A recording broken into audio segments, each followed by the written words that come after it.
What is going on, everybody? So, Ninja Gaiden 2 Black, which is the uncut version of Ninja Gaiden Sigma 2, and something closer to the original Ninja Gaiden 2, finally released. And the PC port was actually very impressive. For the most part, on the ROG Ally, I had a very smooth experience with it, and I completed the game once on the ROG Ally and the other time on my desktop computer. And there were zero stutters out of the entire 15 hours of gameplay. And on the Legion Go, the game actually kind of goes at a not so steady 30 to 40 FPS, unfortunately, and that's with mostly low settings. But going back to the ROG Ally, I think the game works best on this because the ROG Ally is the most powerful handheld on the market. But on the ROG Ally, as you can see, I have the game set to 900p with best quality overall settings, and FSR3 turned on with frame generation. And of course, the VSync turned off as well because the ROG Ally has VRR. And I don't know if it's the VRR or if it's the hardware inside of the ROG Ally that enables it to play Ninja Gaiden 2 Black so well. In fact, I think it plays it 100% better than it does on the Legion Go. Unfortunately, because the Legion Go is my newest handheld, so I tried it on that first and it was very slow, but it looked very good. And I think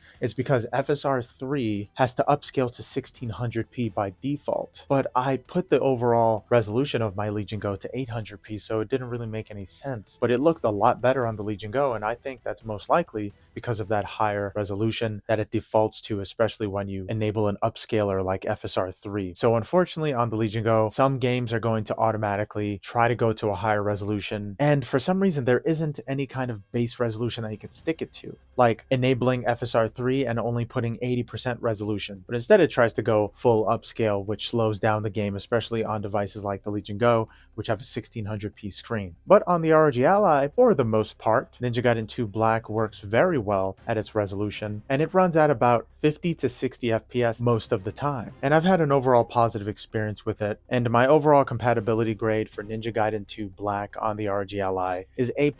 I think it's a very impressive port that works very well on this handheld. And there were a lot of times that I ended up switching it to performance mode, and it still worked very well. And this might be because of the ROG Ally's very low refresh rate. It just makes a smoother experience overall, with less hiccups and delays and lags like you would see with the screen without VRR, but with FSR3 enabled. FSR3 sometimes causes the game to have insane input lag, or some kind of slowdown to some extent. And on the ROG Ally, the screen's VRR makes it possible to not even notice those input delays. And considering how fast Ninja Gaiden games tend to be, I still didn't really feel any of the delay or slowdown on the ROG Ally, but I definitely felt it with the Legion Go. So yeah, if I were to recommend which handheld to play Ninja Gaiden 2 Black on, it would have to be the ROG Ally, because to me it is the definitive way to play Ninja Gaiden 2 Black on a handheld. I saw the gameplay on a Steam Deck and it's pretty slow, similar to the Legion Go, but for some reason, Asus just hit it out of the park when it comes to optimization for their hardware. And I think even though there is slower RAM in the ROG Ally, it didn't really matter because the optimization between software and hardware was just so good on the ROG Ally that most games work better on it. While the Legion Go, unfortunately, it does have that 1600p screen, which works against it in this instance. But when turning off frame generation, the game does run a lot faster on the Legion Go, and it's not completely unplayable. You just need to put the resolution down to 720p and turn off FSR3, or just turn off frame generation in order to get it working properly. But yeah, what do you guys think about Ninja Gaiden 2 Black on the Legion Go and ROG Ally? I personally like playing it on the ROG Ally a lot more. But yeah, thanks for watching. Hope you have a good one. Later.